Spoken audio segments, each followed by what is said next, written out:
Welcome back, everybody. I'm Jerry, and today I'm going to be going over the 2024 Green Bay Packers full schedule. I'm going to go through each and every game, give you the winner and the loser, as well as the score prediction, and then I'll go in depth a little bit as to why that is. So, thank you for watching. There's going to be a video for all 32 teams. So, I'm doing NFC North first. We'll do NFC North, South, East, West. Then we'll go into the AFC, and then I will do a playoff run as well as a video just kind of like my full recap, my full season prediction of everything that happened. So stay tuned for that. If you don't want to watch each and every individual team, I completely understand that. So obviously the big video at the end where it's not as in depth about each game, but it at least shows everything about the season that I'm predicting. Obviously, stay tuned for that and subscribe for that. But yeah, before we get into the video, like, comment, and subscribe. Subscribe one more time.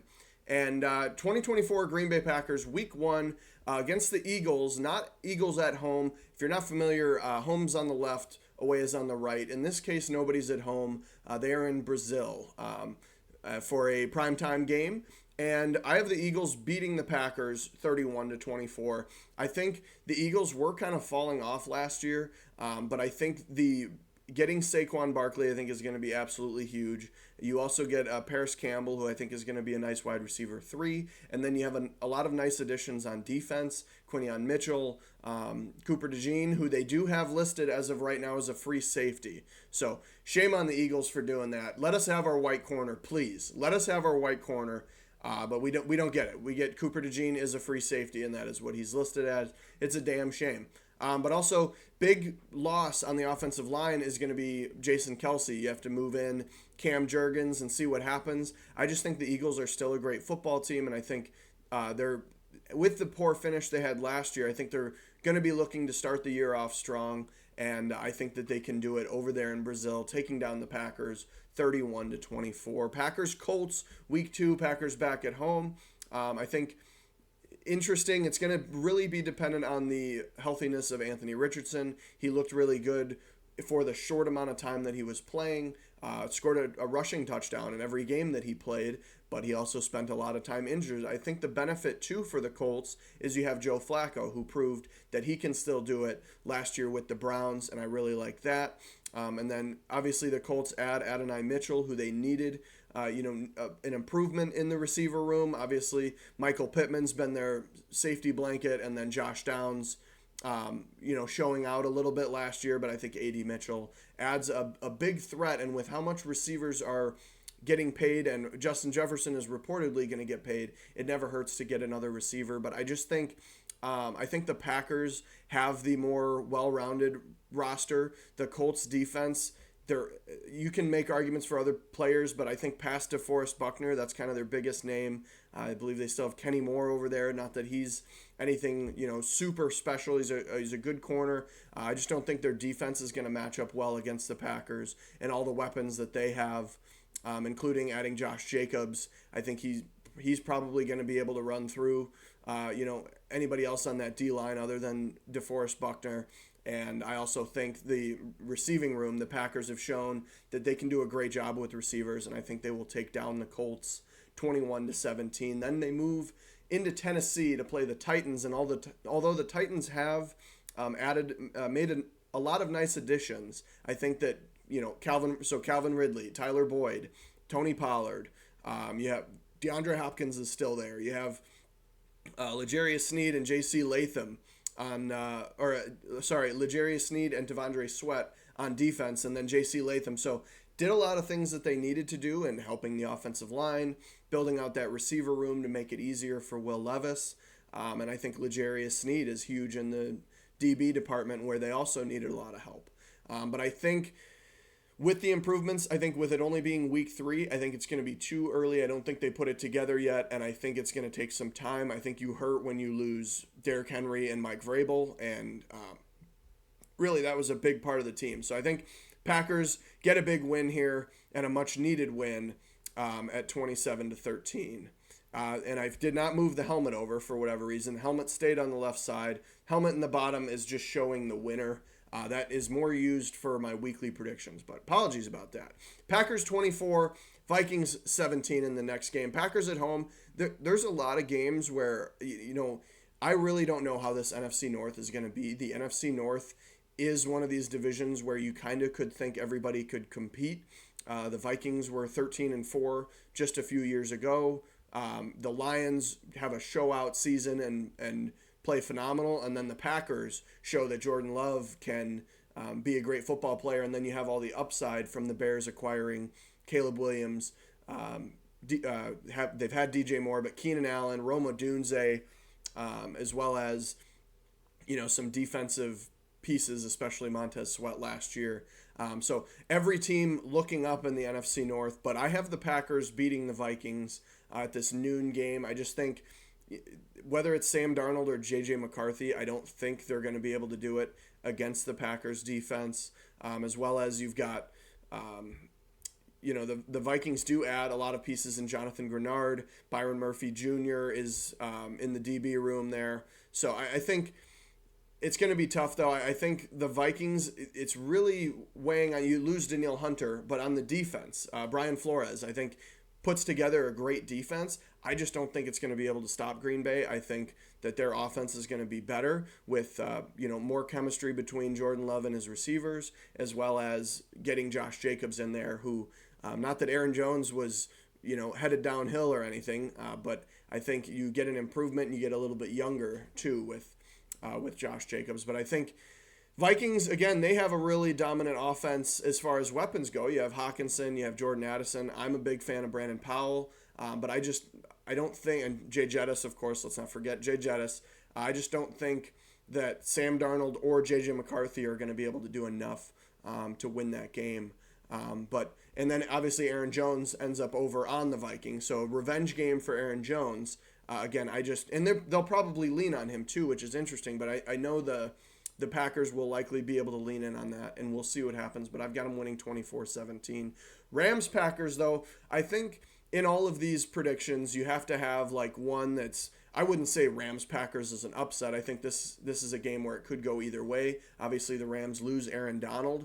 They do end up getting Braden Fisk, who is the most athletic interior defensive lineman through the combine, which I don't really think you can hold a lot to that because your speed and quickness, although is important for like a first step on a defensive line, you're really never running a 40-yard dash as a defensive lineman, and I don't know if all that sort of matters. I guess the vertical can help with explosiveness, but I think Braden Fisk can be a great player, and I think he can fill a very small percentage of what you're missing in Aaron Jones, but then you have to remember you also get Jared Verse. And now past those two, you have Cam Curl that you acquire, but not a lot of big names on the defense, so definitely a concern there. But I just think the Rams are going to be a scoring machine, and I don't think Jordan Love is going to be perfect every game. So I've got Kyren Williams, Cooper Kupp, Puka Nacua, and then Matt Stafford. I think they're going to be able to take down the Packers. The other thing is, past Jair Alexander, you have Eric Stokes, but they just declined his fifth-year option, so I don't know if it's really going well with him. And then I just remembered Trey White did get acquired by the Rams, so able to help in the secondary. But I think the Rams are going to win this one. I think the Packers have a great football team, but I'm taking the Rams 31-21. As we jump ahead to the Texans, I'm sorry about that. Packers 31, Cardinals 28. I think this game is closer than expected. I think Kyler Murray is able to run around like a little toddler on the field and make some plays for the Cardinals against the Packers. And I think that it's just, I don't think, although the Packers defense I think is going to be good, I think some of their draft picks in recent history haven't really worked out, that we're kind of expecting more, specifically Eric Stokes. Lucas Van Ness really didn't play too much of a role. I was actually pretty high on him. And then whereas you have the Cardinals get a lot better in the receiving room as far as Marvin Harrison Jr., Zay Jones, you still have Michael Wilson, and then Garrett Williams hopefully can get more time on the defense this year, to help solidify that defense and help shut down those Packers receivers. But I don't think it's going to be enough, so I have the Packers winning 31-28. And then this is where I have the Packers really go downhill. I'm very high on the Texans. I think this could be a year where they kind of regress too, because I think, that first year although a lot of quarterbacks struggle, I think if you have a great season, I think it's easy to regress. Like if you look at Patrick Mahomes from his best season, he's technically went down in production every year. Not to say that it's bad. C.J. Stroud could throw for 4,000 yards and have 25 touchdowns and a few less interceptions or a few more interceptions, and it would be going down, but it wouldn't be a bad year. So I think the Texans will be a lot better. You add Danielle Hunter, you add Stephon Diggs, you add Joe Mixon, Jeff Okudah. There's just too many weapons over there to me for them to have a bad season, especially with the good coaching from DeMeco Ryans on the defense and Bobby Slowick on the offense. I think this one gets to the Packers. It's tough to say that, too, at home when the Packers are at home, but everybody has games that gets to them, and I think the Texans take down the Packers. And then we go to Jaguars-Packers, noon game. I got the Packers taking down the Jaguars. I'm not super high on the Jaguars this year. You add Brian Thomas Jr. and Gabe Davis, but you lose Calvin Ridley and Zay Jones. So I think, obviously, factoring that in, I think it makes it difficult to say that you upgraded at wide receiver. I'd definitely say that's a downgrade. And Trevor Lawrence was having some problems last year. So I think the only other addition really is Anton Harrison, who obviously will help on the offensive line, which they did need help with, but I don't know if a rookie is really going to have the impact that you would want, and I think the Packers are the better football team, so they take down the Jaguars 21-17. Then we have the Packers-Lions. I was kind of debating. I really like the Lions, and I think the Lions will have a good year, and I think they even could win the division again, but I also think they're going to start struggling. I think this next year is kind of their window, especially with how much you're paying Jared Goff, with how much you're paying Amon-Ra, Penei Sewell. You're going to have to pay Aiden Hutchinson. I think this is probably going to be their last big year until paying Jared Goff hurts them. So I think the Lions very well could win this game. And if it's a split, if I'm split on it, like I would not be betting on this game. I know I'm kind of just picking this one because it's in Green Bay, if I'm being honest with you. But the Lions have nice additions this year in Terrion Arnold. You also add Marcus Davenport, who I think can do. Hopefully, he'll be able to do something. He was pretty good with the Saints and did not really show much with the Vikings last year. But I think that really helps in the defensive line department. They've been trying to find somebody across from Aiden Hutchinson that can help on that defensive line. But I don't think it's going to be enough for the Packers at home. Again, I think this could go either way, but I'm taking the Packers at home, 24-20. Then the Bears, this is just the same scores. If you watch the Bears video, they are all going to transfer over. I'm going to have the same numbers. So if you saw a team like when I do the Lions video, in the Lions video, the Bears Lions and Lions Packers are all going to be the same score. So I had the Bears winning this one at home. The Bears have not been able to beat the Packers, but I'm just going to be hopeful that the Bears will be able to take down the Packers one time, and I think this could be it. We talked about earlier the Bears get Caleb Williams, Rome Odunze, Keenan Allen. I don't think the Packers are going to be able to guard all those receivers, and I think that if Caleb Williams, it's week 10, I think it's week 11, game 10 for the Packers. I think this one could be an easy win, actually, for the Bears if Caleb Williams is putting it together. That's a big if, because I think it's all going to fall on Caleb Williams. I don't think DeAndre Swift is going to be as great of a running back just for ground and pound, like every down back, but I think he will be better in the pass game. So if everything's working out, the reason that I think the Bears can win is because this one's at home and it's week 10. It's not a primetime game or anything crazy. I think Caleb Williams will be able to do it by week 10, and I think he can take down the Packers. And the Bears have just lost to the Packers so much that I think they're bound to win one. So this is the one I feel better picking the home noon game for them. So they take down the Packers. Packers 49ers. This is where the Packers, after last week, they kind of go into a little bit of a slump here, and then they have to play the 49ers, who don't get a lot better in the offseason, but don't necessarily need to get better. You add Leonard Floyd, who hopefully can help off the edge or in coverage, as well as you get Devondre Campbell, who, coming from the Packers, a little revenge game there. So I think he's going to be a nice addition to the linebacker core next to Fred Warner and Oh boy, he's slipping my mind. Oh, that's unfortunate. The other linebacker on the 49ers, can't think of his name right now. It's a damn shame. Dre Greenlaw, there it is. And then obviously the rookies, big names you get is Ricky Pearsall and Isaac Ruendo. I think Ricky Pearsall is huge because that's going to be very necessary if Brandon Ayuk or, oh boy, Brandon Ayuk or Debo Samuel end up leaving. Rumors still that one of them could be on the move, and if that's the case, Ricky Pearsall is definitely going to be moving up, and then Isaac Ruendo gives you a little bit bigger of a power back at 6', 220, versus Christian McCaffrey, who's kind of your do-it-all. I think for short yardage, Isaac Ruendo is a phenomenal running back, very quick 40 time for his size, so I think he's going to add an element for short yardage situation or even some big, boom plays or to take some heat off of McCaffrey. Obviously, it's beneficial to have him on the field at all times, but if he's getting beat up, you've got a guy that can take some more hits. So I'm taking the 49ers in this one. I still think they're a dominant football team. Brock Purdy, to me, has proved that he can be a great quarterback. So 28-17, the Packers win. Then another Packers loss, 28-35. This is another one where I don't think with all the weapons on the Miami Dolphins, Jalen Waddle, Tyreek Hill,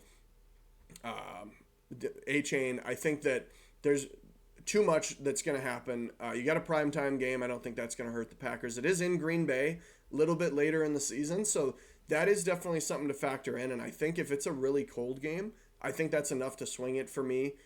For the Packers to win this one, and I think the score would also be a lot lower if you have a cold game. But like decent climate and everybody healthy on Miami, everybody healthy on the Packers, I think you'd see a score at like 35-28 because the Dolphins are going to put up points.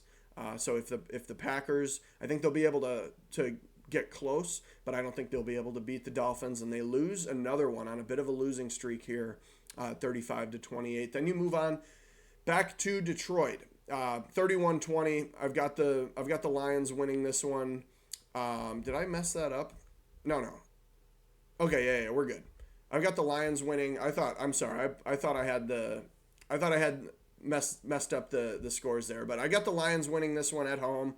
I think they're going to split. And so if the Packers are winning the first one at home, I think the Lions can win this one. I think as long as they're healthy, later in the season, this is kind of based off of, if you looked at the previous three games, let's look at those real quick. We got the Packers lose 1, 2, 3 in a row. They're in a slump. I don't think this is a get-right game in Detroit late in the season. Detroit potentially leading the division or, close to the top at this point. I don't think this is the get-right game for the Packers. So I have the Lions taking them down. We already talked about the matchups, but I think at home, Lions can take this one down 31-20. And then I have the get-right game for the Packers, 24-17, another primetime game. Obviously, the Seahawks still have Leonard Williams, and then they add Byron Murphy in the draft, Byron Murphy the second. And I think he is going to be a weapon, and I think he'll be pretty early on too, unfortunately. And then you obviously got the receivers over there, Metcalf, Lockett, JSN. They did not leave, and then Devin Witherspoon and Reek Woolen in the DB department. So I think if you look at the matchups there, I think the Seahawks actually could help shut down the Packers receivers, and you could look at the defensive line and go, well, they have Leonard Williams and Byron Murphy. Why can't they shut down the Josh Jacobs run game? And I think that would be a fair point.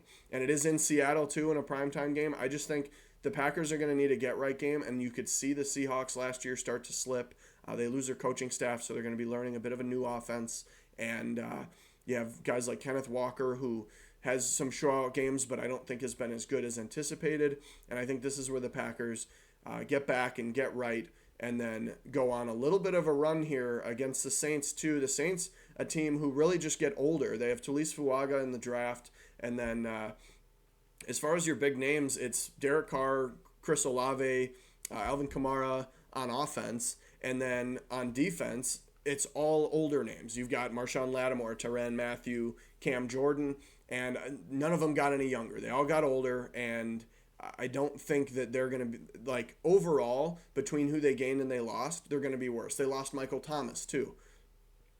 So last year I looked at the Saints as a potential 10-win team. I had them winning the division, and they didn't even do it last year. Obviously, you've got like Taysom Hill and Jamal Williams who can come in and be a weapon at times, but I don't think any of what they have is going to be enough. I think they're going to fall off. They might be in the 6-win range at this point, and I don't think the Packers at home in in December or late November is going to be one of the wins. So I have the Packers taking down the Saints 27-13.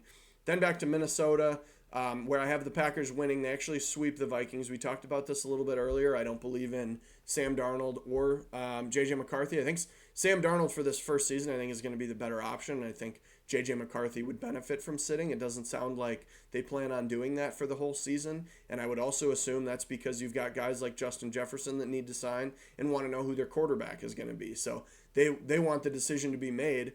And the only option for the future is J.J. McCarthy. But you also could get stuck in a really sticky situation where if you play Sam Darnold for the first 4 weeks and he plays really well, how can you justify putting in J.J. McCarthy? And if he stinks, then all your teammates are going to be mad that he stinks. So I think that's going to be interesting for the Vikings. I don't think this is going to be their year, though, and I've got the Packers sweeping them, winning this one 20-13, where I put the helmet on the wrong side again. That's all right. Next time. We'll get her next time. Then the final game of the season, Game 17, I have the Packers beating the Bears. We talked about earlier how I think the Bears could get swept again, but I think the Bears are going to steal one. And in Green Bay, you've got Caleb Williams, who's played in warmer climates all of his life. And I think this is actually fairly high scoring for a late December, early January. I can't remember exact date of this game, but game in Green Bay, I think it's going to be a difficult one. And I think that the Packers are going to win. I think it could even be more of a blowout. I think this could be like a 24-31 Packers to maybe even like 10-21 Bears. Me riding on the high side of the Bears for this one. But Bears-Packers, I have the Packers winning. All right, a little tough technical difficulty there. But moving on to the final overview here, we have the Packers at 11-6. I think the season, to me, it kind of reminded me of the Bills, where the Bills last year, they did have a pretty hot start early, but they did have a bad losing streak. I believe it was 5 games total over. It was like 5 or 6 weeks. But it reminded me of the Bills, where they have that stint in the middle where they don't really look so good, and then they just come back fighting at the end of the season, get 4 straight wins to end, and I think they would be going into the playoffs with a lot of momentum at 11-6. Obviously, I have them getting the same record as the Bears. I think at this point, in a power rankings standpoint, you would still have the Packers ahead of the Bears in this because the Packers have the harder schedule. So if you want to gauge the first 2 videos, I think after this year, I think Packers definitely could be better than the Bears overall. And, I think they'd be ahead. I'd have to go over the numbers exactly, but I think they'd be ahead in the NFC North. But we're looking at a division where we might have 3 teams with 11-plus wins, with me making that statement about the Lions. So we'll see how that goes. That's not typically how seasons go. But like I said, I am very high on the NFC North. So stay tuned for that Lions video because we're going to go over them next. But again, we have the Eagles losing the first week. We've got big win streak, win a couple games, then you have your losing streak, and then you come back fighting. And I think the Packers enter the playoffs with a lot of momentum and probably trying to find an NFC championship game in a NFC North that might have 3 teams in the playoffs. So let me know what you think down below. Is 11 wins too many for the Packers? Is it too few? Is there any games that you significantly disagree with? And then comment down below what you think the Packers record is going to be at the end of the season. But thank you for watching. Like, comment, subscribe, and have a great day.